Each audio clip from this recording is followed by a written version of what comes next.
It's not very often where I literally get to drive around in a vehicle that looks like a rolling concept car, but that's exactly what Lexus did when they green-lighted the production of the stunning LC concept back in 2012. Now, Lexus has been without a flagship luxury coupe for the last 8 years when the old SC430 bit the dust, and now a luxury coupe is finally back within the Lexus lineup, and this week I'm testing the all-new 2018 LC500. Does this have what it takes to compete against the best from Mercedes, Bentley, Aston Martin, BMW, and so forth? That's what we're here to find out.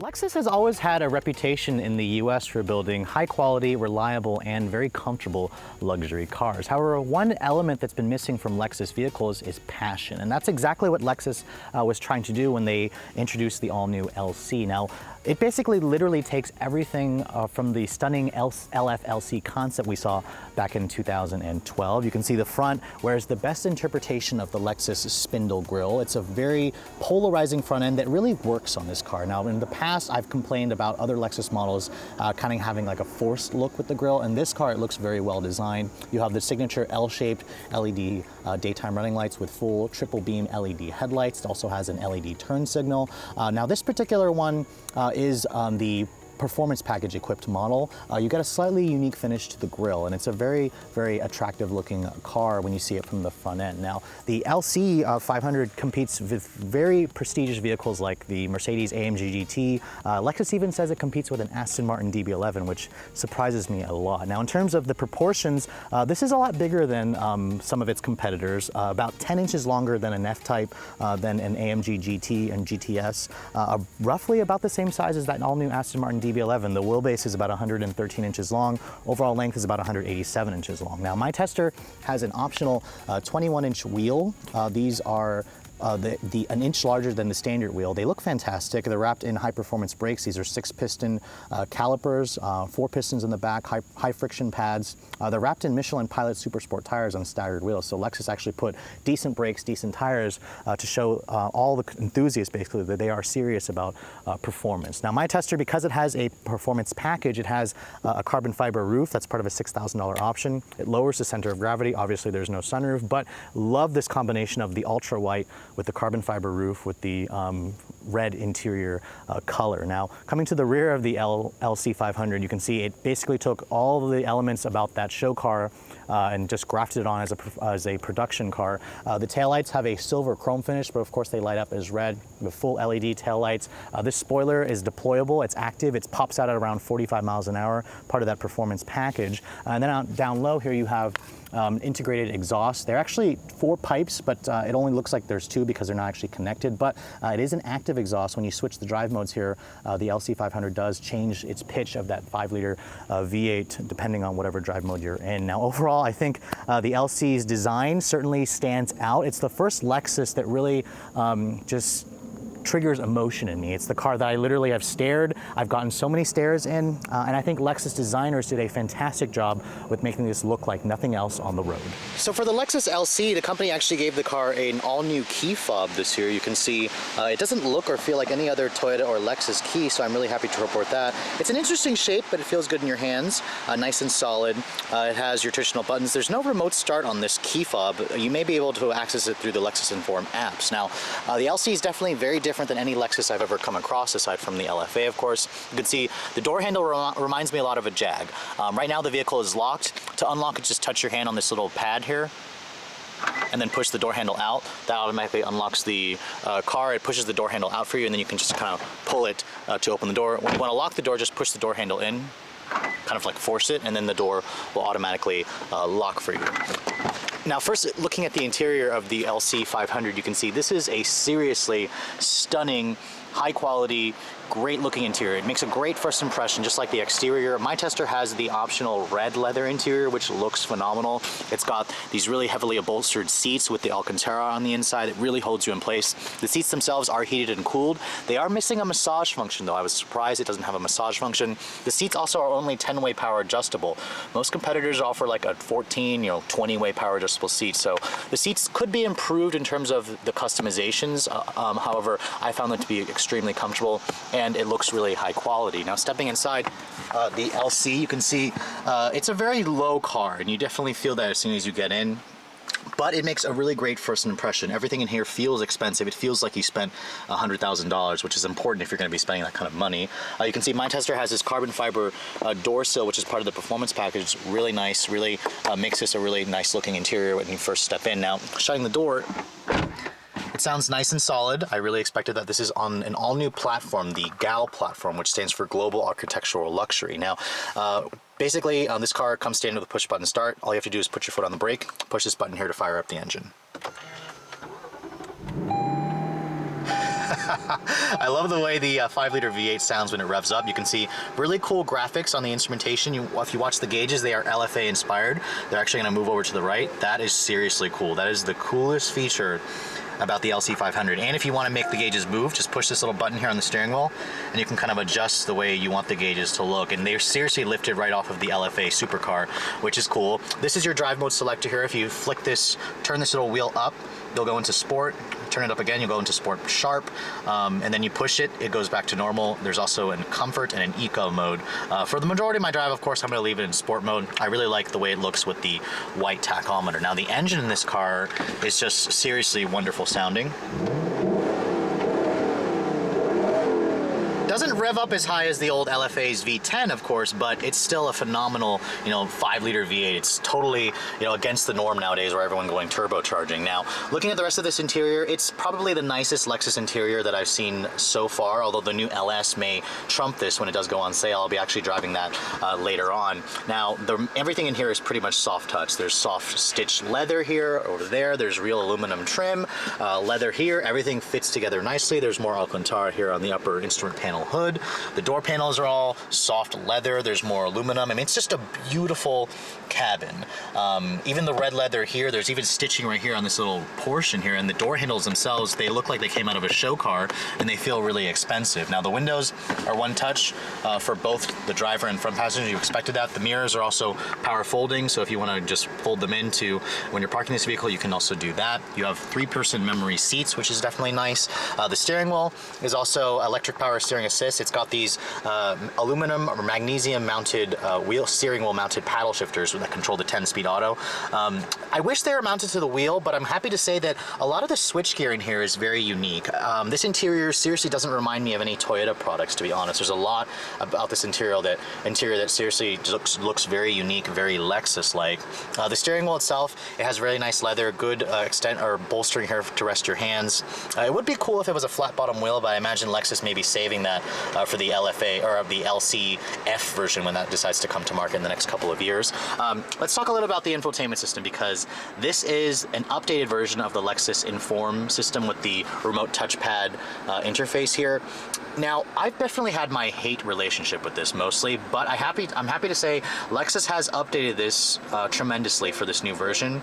And the touch response on the pad is better. I do like the touch response. It's a little bit quicker. It has haptic feedback, so when you're touching it, you can actually feel it, let you know that you're actually moving it in this direction. I find that sometimes you can overshoot what you were looking to do, and it's just kind of a pain in the ass when you're driving. So I really hope that Lexus eventually rethinks this. I mean, they've done a good job with updating it throughout the years, but it still needs work. Now, let's take a look at the map display here. You can see that is an updated version of the Lexus map display. It definitely looks okay. definitely won't blow you away with like graphics like Audi's Google Earth or even Mercedes or BMW with their latest iDrive system. But this screen here is actually a 10.2-inch display. It's kind of small, honestly, considering the fact that I just had a GS350 and that had the bigger 12.3-inch display. So I'm surprised that Lexus didn't make this even larger. But I like how it's nice and put into the dash, so it's not that tablet style screen. It's nice and kept far back to keep the sunlight from washing it out. The interface itself, it doesn't have Android Auto or CarPlay, so you guys need to keep that in mind when you go to the menu button here.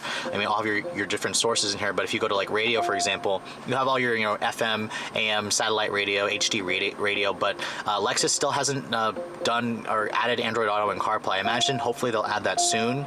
But it is nice with this big screen because you can put like a split screen layout. For example, I can put the audio there, your climate there, which by the way, if you want to access the heated and cooled seats, you actually have to go to the climate setting here and then access them through the screen, which I think is kind of a mistake. There's no actual hard buttons for the heated and cooled seats, which I'm surprised that Lexus didn't do that. It's kind of a pain when you have to go into the menu here to access that. And if you want, you can even put your navigation there, or you can also put navigation here and have it like that split style view, which is definitely interesting. Not what I prefer. I prefer, just to kind of put, your climate controls here, maybe have your radio controller, or just push the map button here and it'll bring up the map display there. But if you put the vehicle into reverse, you do get a backup camera with parking sensors. It's got trajectory as well. The camera itself, the screen is a little small looking, but it's decent quality. Definitely not up to par with what I've seen in some of the European competitors. The rest of the controls down here, you have dual zone climate control. Surprisingly, Lexus still puts a CD player in here. That was a shocker to see that. This particular one has the upgraded Mark Levinson audio system, which sounds incredible. This transmission selector also is new. It feels nice. It's nice and I like the leather they put on the knob. It's kind of like a Prius with the way that you have to actually shift the gear. So right now it's kind of in its neutral setting. Come back here, it goes into a manual mode, and then come here to the left and then come down, that goes into drive. For reverse, you go to the left again and then push up for reverse, and then just come here for neutral. Park is accessed by pushing this P button here. It controls the 10-speed auto, which I'll go into the test drive later on. The 10-speed is definitely unique. It's the first luxury vehicle with a 10-speed. It's trumping the 9 speeds that you find in some of the newer Mercedes products. Now, over here you can see there's brake hold. This has an electronic parking brake, which is accessed down here, which you can barely see, but I kind of have it in an automatic function where it automatically puts it on. This here basically makes your spoiler pop in or out. It automatically pops out at around 40 miles an hour, or you can manually do that if you guys prefer the spoiler to be out. This wheel here, it is updated from other Lexus models. You can see you can tune here. There's a nice tuning knob, which is nice, or like scrolly wheel. You can also seek and track for if you guys are listening to like a CD or changing your stations. Love the big volume knob here, which feels high quality. It looks expensive, although I kind of wish that there are times where I literally was turning this, hoping that it would kind of control that, which you have to use the little mouse pad. It's like a computer. Again, that's just the way Lexus is going with their infotainment system. Hope the company eventually rethinks this. It works okay now. It's just going to take some getting used to, and it's kind of frustrating to use when you're actually driving. The passenger pretty much just has these two grab handles here to let you know that this is more of a driver's car. The glove compartment, it's a little bit on the small side. It's damped, it's lined with felt, but again, it's pretty tiny. Storage in here is lacking a little bit. You have one cup holder, here where you can put your phone. Push this button here, and this slides forward. You got another cup holder, a little bit more storage. Pull this up, and you can see a little bit more storage in there. Your USB port is in there, along with an aux port. But overall, the storage capacity is lacking a little bit. Obviously, my tester doesn't have a sunroof because it has the carbon fiber roof. You have instead this very nice suede Alcantara on the headliner, which really just adds to an overall impression of quality. But with all that said, I really am impressed with the interior of the LC. It is missing massaging seats. I wish it had Android Auto and CarPlay, and Lexus eventually needs to rethink, this pad. It's just not the easiest, the most intuitive to use while you're driving. But to me, this interior definitely looks and feels like a six-figure car for sure. Now, the LC is actually a 2+2 car. It's a 4-passenger coupe, and the back seats are tiny. They're basically there just to put packages. The seats don't even fold down, I believe, so in terms of that, you really are only just going to be putting stuff back there. But it's nice that when you fold this forward, the seat moves forward automatically. Now, I'll get back here just to entertain you guys, just to see how it fits, because I actually haven't sat back here yet, and oh goodness, the headroom is very, very tight. Thankfully, there's some nice suede Alcantara, but I'll put this seat back. Goodness, hopefully it doesn't crush my legs. Okay, so it does kind of crush your legs a little bit, but it actually sensed that my like there was pressure here and it pushes the seat back forward. Now, surprisingly, there's no armrest right here. There is like a little bit of a soft area here, but the headroom is very tight, especially me. I'm only 5'7". It's pretty small back here. So you're really only be putting small kids back here, packages, or just people that you hate, honestly. Now, as a luxury coupe, you also expect the LC to be able to carry stuff if you actually need to carry something in the trunk, and this is where the LC kind of falls a little bit short. Now, first of all, I'm noticing the trunk isn't power operated. It's not even available, and in this kind of a class of vehicle, I kind of expected that, so it's a little bit disappointing. But when you look at the space here, it's very like wide, and it goes in pretty deep, but the load floor is very high, so it's kind of shallow. Lexus rates it about 5.5 cubic feet of space, which is actually roughly half of what a lot of its competitors give you. Like if you look at an F-type coupe, that's about 10 cubic feet of space. So just keep that in mind if you guys actually do plan to use the trunk from time to time in your luxury coupe.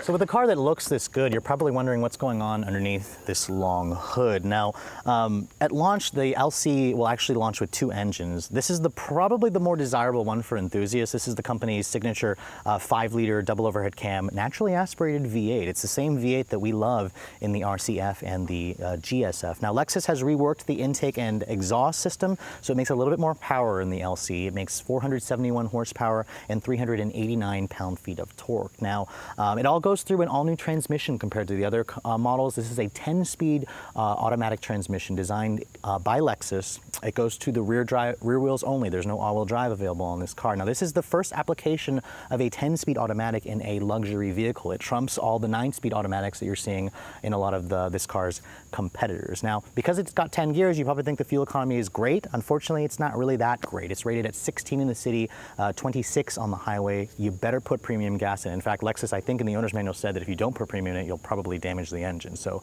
don't be cheap, put premium. Now, this is a pretty heavy luxury coupe. It weighs around 4,300 pounds, roughly about 500 to nearly 1,000 pounds heavier than a lot of this car's direct competitors. Despite that, Lexus says this will get to 60 in around 4.5 seconds. We'll go out on the road later and we'll go into the test drive. I seriously never get tired of the way the engine just revs up every time you start it. This car reminds you all the time that you bought a special Lexus. This is not your neighbor's boring Lexus RX or ES. This is a real Lexus. So, my first time driving the LC500, I did briefly drive the LC500H a couple months ago, was pretty impressed with the hybrid. Never got a chance to show you guys a review on it because I didn't have much time with it. Eventually that'll change, but right now I have the V8 model. This is the one that enthusiasts want, so we're gonna take this one out for a drive and see how it does.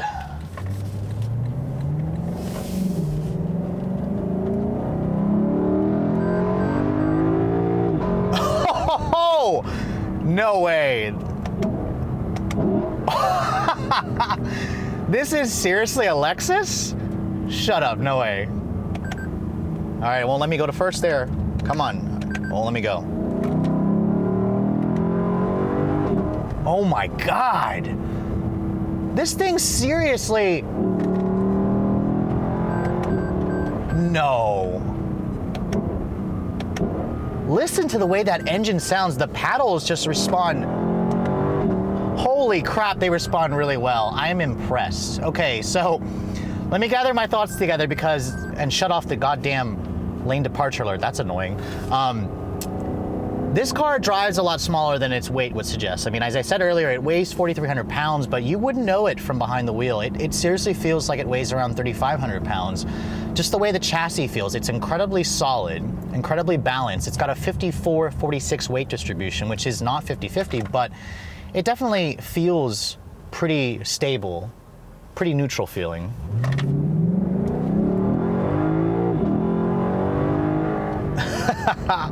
This is unbelievable. This is just one seriously fast car. I'm very impressed. I'm like speechless.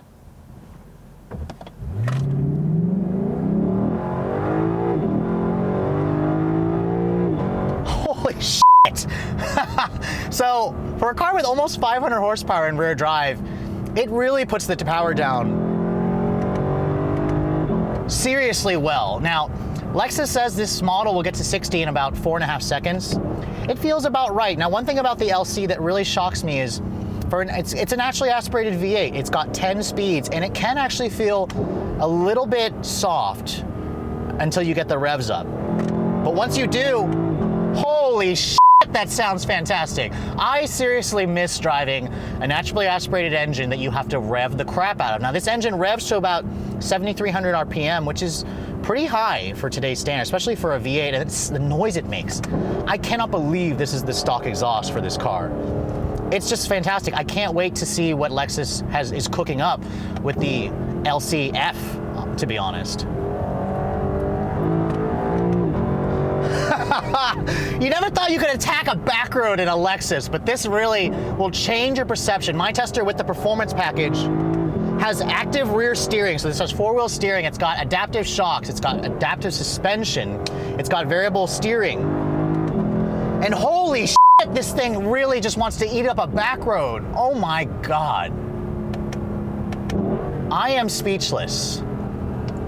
And you know what? For all this performance, I'm gonna go back into its normal mode here and just talk for a second. For all this performance, this car rides extremely well. It doesn't forget that it's a luxury coupe at the end of the day. It needs to also be quiet, comfortable. I'm gonna put the suspension here into its comfort setting, and it seriously just glides down the road like a Lexus, like you expect a Lexus to. The suspension soaks up the bumps. The steering, when you put it into comfort, is still lightning quick, actually. I mean, look at this. I'll go into Sport Plus again, and it's just like, the steering has some nice weight to it. It's a little bit numb, but the precision is quick.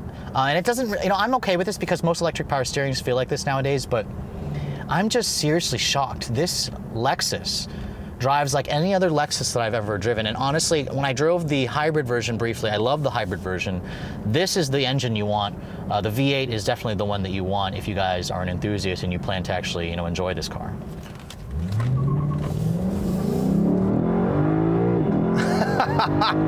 And with that limited slip diff, you can really feel it putting the power down, and it's just amazing. This thing handles and drives so much better than that last RCF I drove. This is just incredible. I can't say enough praise for this car. I'm seriously super impressed with the way the LC500 drives. Now, let's talk a little about the transmission, because the 10-speed auto has definitely gotten its fair share of criticism. This is one of the first 10 speeds I've actually ever tested long-term like this for a week. The first 10-speed I drove was in the Raptor, the new one, and the new Odyssey. I'll talk about those later on when I actually do a full video, but the 10-speed in this car, I have to say, there are times where I love the 10-speed. You guys can hear it shifts really quickly. Then there are times where I can't stand it. It's a little jerky when you're driving it kind of at like 6/10 as opposed to 10/10. The gearing in the transmission also could use some work. I mean, the thing about this car is it revs really high, and I want to hear it shift all the time. But the problem is when I'm pushing it all the way to that 7,000 Redline and shifting it, and I look at my speed, I'm seriously speeding so much. I would prefer it to be shifting a little bit more, whereas like second gear takes me to like maybe 30 miles an hour and I have to shift where, it really keeps pulling and pulling, which is fine, but there are definitely times where I'm looking at the tach thinking I need to shift and I have like another 1,000 revs left to go, and then by the time I shift, I'm like seriously doing illegal speeds. And you know what? At a track, you're gonna really like this, but on daily roads, it makes it hard to enjoy the LC's power because it's, you've got to push the engine above 4 grand, and when it's not above 4 grand, it doesn't really have that noise. It doesn't really have the pull that you're looking for. But other than that, the transmission could just use a little bit of tweaking to make it a little bit smoother when you're just driving it normally. But it shifts really quickly. It shifts a lot faster than the 8-speed that I experienced in the GSF and the RCF, and it's more intuitive in that regards, and it makes really nice noises. It makes those burbling, farting noises when you actually do shift gears. But for all this, for all the things that this car has, like flaws-wise, its looks, its performance, they really just kind of mitigate that when you start driving it and start pushing it. It excels really well as a luxury coupe. The seats are comfortable, the visibility in here is decent.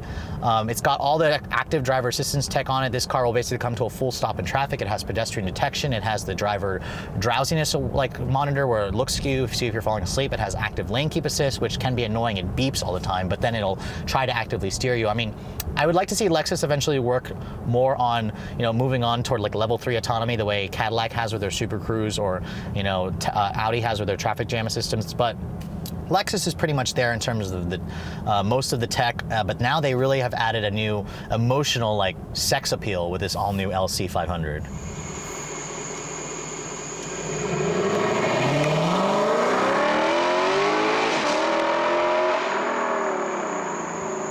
When the original SC was in the lineup in the 90s, it was basically just a luxury version of the legendary Toyota Supra. It gained a lot of fans, enthusiasts to the Lexus brand. Now, when the company followed that up in the early 2000s with an all-new version, it seriously didn't get the kind of praise that the original model got. Now, it's been 8 long years since Lexus gave us a flagship luxury coupe like this. I'm happy to report that the LC500 is the return of the roots for the company's flagship coupe. This is a car that feels a lot lighter than its weight would suggest. It handles extremely well. It has a great ride quality. It has a charming naturally aspirated V8 with a quick shifting 10-speed automatic, and it has the looks to challenge the best from Mercedes, Aston Martin, BMW, and whatever luxury brand you can throw at this car. Now, with all this stunning performance and good looks, how much does the LC cost? Well, I'm happy to report that the LC500 starts at $92,000, a far cry from the $400,000 price tag of the old LFA. If you guys want the LC500H, it's going to start about $4,500 higher, around $96,500.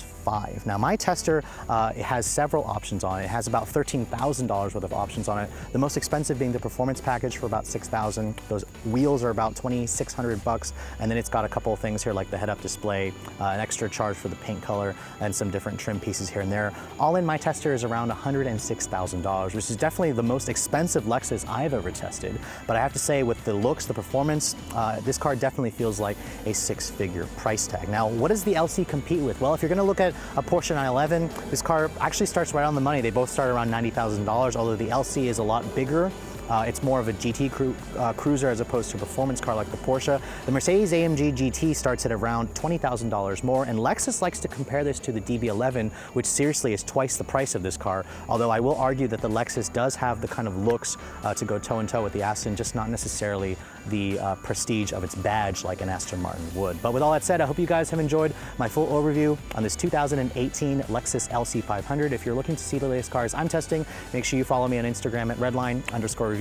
Like us on Facebook, and if you haven't done so, please subscribe to the Redline Reviews YouTube channel for all the latest reviews. Thanks so much for watching, guys. I'll catch you all in the next video.